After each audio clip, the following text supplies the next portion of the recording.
Delikado ito. Garma, kakauwi lang, wala pang 2 days, lumipad na namang Malaysia, nakipag-meet, ha? At magiging whistleblower, lumipad pa Malaysia, testigo raw sa ICC, si Garma. Ito, Bilyonaryo News. Nako po.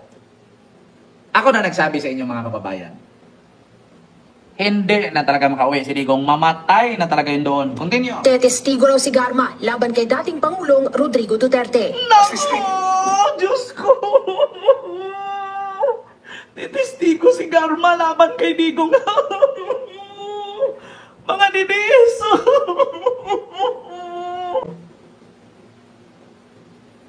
Didis! Mga didis! Mga didis! Yung tinatawag na yung tatay na hindi nyo naman kamukha. Hindi na makauwi.